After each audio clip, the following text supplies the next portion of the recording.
Continuando con la parte que nos queda faltando, vamos a hablar de la producción gastrointestinal endógena, producción de ácido en el cuerpo. En muchas partes del tracto gastrointestinal nosotros vamos a tener o una tendencia a enviar a la luz hidrogeniones o en otras partes a enviar en forma neta bicarbonato, siempre teniendo en cuenta esta reacción, no importa de lo que estemos hablando. Una célula que tiene CO2 en su interior, tiene agua, va a tener anhidrida carbónica y en último término va a generar hidrogeniones y bicarbonato. Entonces, ¿qué puede ocurrir? Simplemente, si yo tomo la opción de botar esto a la luz, por ejemplo, esto implica una ganancia de bicarbonato a la sangre. Eso ocurre frecuentemente en el estómago cuando nosotros producimos ácido clorhídrico, cual también pues, metemos KCl. Pues cada vez que vaya hacia la luz un hidrogenión, indica que en la sangre va a haber un bicarbonato.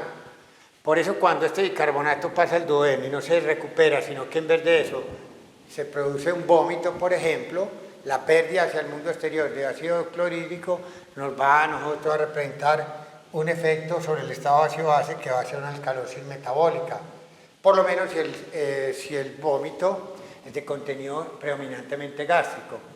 Porque otra posibilidad es que el vómito sea de más abajo, donde yo ya tengo una carga importante de bicarbonato producto de mi secreción de la vesícula biliar, que es rica en bicarbonato, de mis jugos pancreáticos o del mismo secreción de bicarbonato por el tracto gastrointestinal a nivel del duodeno.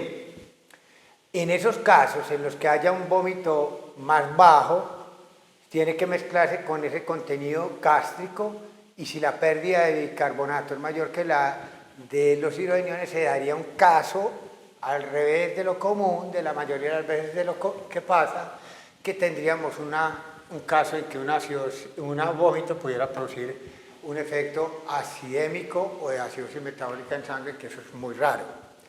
Bueno, en términos generales entonces, a excepción verdaderamente del yeyuno, que secreta pequeñas cantidades de hidrogeniones parecido a como lo hace el estómago, nosotros podemos decir que en todo el resto del tracto gastrointestinal, a excepción de estómago y esa pequeña cantidad de hidrogeniones secretadas por el yeyuno, entonces la gran mayoría del tracto gastrointestinal lo que va a hacer para nosotros es coger este CO2 y este hidrogenión y lo vamos a secretar a la luz, y eso me va a representar una ganancia de hidrogenión en la sangre. Por eso, este bicarbonato, pérdidas, por ejemplo, en las heces, producto, por ejemplo, de una diarrea, es por lo cual esto da una acidosis metabólica.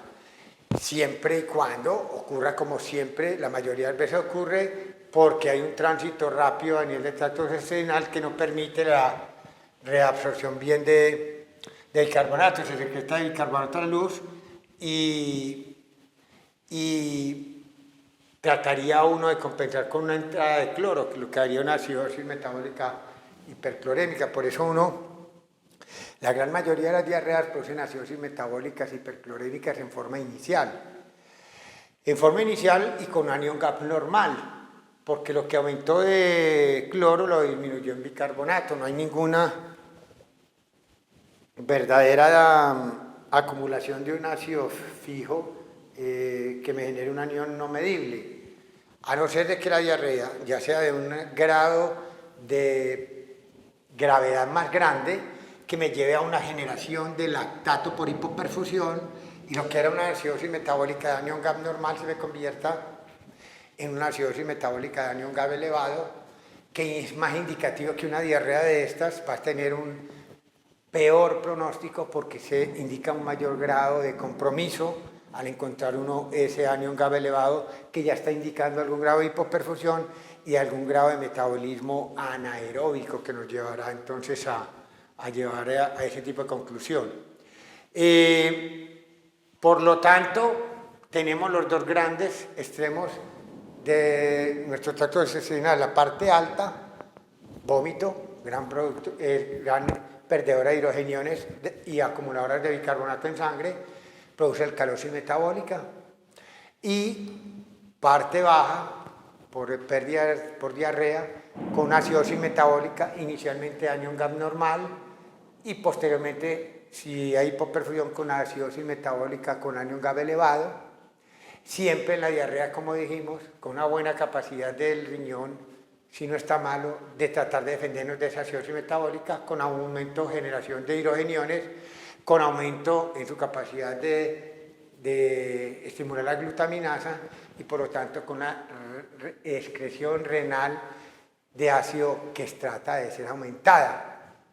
Entonces, en ese caso, yo puedo generar una buena cantidad de NH4+, iones de amonio, que van a reemplazar el sodio y el potasio en buena parte en el GAP urinario, y mi GAP urinario ahí es cuando da negativo para hacer esa distinción con las acidosis tubulares renales. Entonces, eso por ese lado. Entonces, lo que es el resto duodeno, que páncreas, vesícula biliar, todas son grandes secretoras de bicarbonato, el mismo colon, el ileón, colon, la única excepción que nosotros vamos a tener nosotros acá, como vimos, es el yeyuno. Para nosotros, entonces, nos va a quedar una manera interesante de concluir. A ver, la parte alta es secretora de hidrogeniones y ganadora de bicarbonatos en sangre. La parte baja, a excepción del yeyuno, va a ser perdedora de bicarbonato a la luz y con ganancia neta de hidrogeniones en la sangre. El efecto neto va a ser que, aún teniendo en cuenta todo lo que tenga que ver para este balance, uno vamos a ver que en términos generales prima más la pérdida de bicarbonato hacia la luz que lo que perdió de hidrogeniones a ella en el tracto gastrointestinal alto. Por lo tanto, hay un exceso de protones que vienen de este tracto gastrointestinal, porque ligeramente se secreta más bicarbonato a la luz de lo que secreta protones a esa luz del tracto gastrointestinal. Entonces, el GAP es una producción, tenemos una producción neta de hidrogeniones. Y eso, aunado a lo que nosotros acabamos de ver ya, que el MAP también da una producción neta de hidrogeniones, el hecho es que nosotros en un día tenemos una ganancia neta de hidrogeniones que más o menos nosotros habríamos hablado que era 1.000 equivalente por kilo por día. Y eso nos va a explicar a nosotros el hecho de decir que tanto por dieta y por metabolismo de lo que hay en la dieta como por el tracto gastrointestinal, pues hombre, de todas maneras nosotros tenemos en el fondo una gran generación de hidrogeniones, no mucha, pero sí es bueno, importante tener en cuenta, porque eso me está diciendo que este H+ me va a consumir el bicarbonato, me lo va a bajar y lo va a exterminar. Tenemos que volverlo a hacer. Cuando nosotros decíamos que vamos a luchar contra esto, es tratar de, aquí se va a consumir bicarbonato. Nosotros tenemos que volverlo a generación de bicarbonato. Esta generación de bicarbonato, ya sabemos que la hacemos con acidez titulable y la hacemos con la excreción de ion amonio.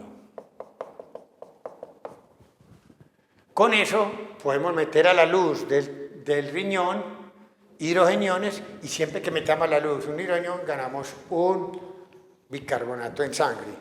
Esos aspectos son importantes y no hay que desconocer que el bicarbonato que vaya a salir en las heces no siempre es en concentración el que uno esperaba, porque uno normalmente tiene bacterias que descomponen esos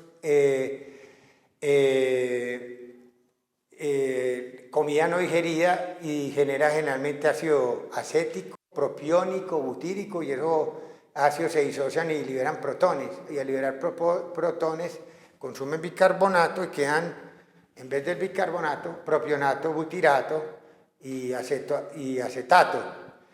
Entonces, esa es la razón de que a uno no le salga el bicarbonato en concentración por las heces en la misma cantidad que uno esperaba. Entonces, ¿cuánto de ácido nosotros producimos endógeno en general? Dijimos que entre 1000 equivalente por kilo, por día. La mayoría probablemente viene ¿de dónde? La mayoría viene del MAP. ¿Y cuánto es esa mayoría? Esto es más o menos 2/3 partes y esto es 1/3 parte. Con eso entonces, muchachos, hemos concluido lo que es la producción endógena de ácido.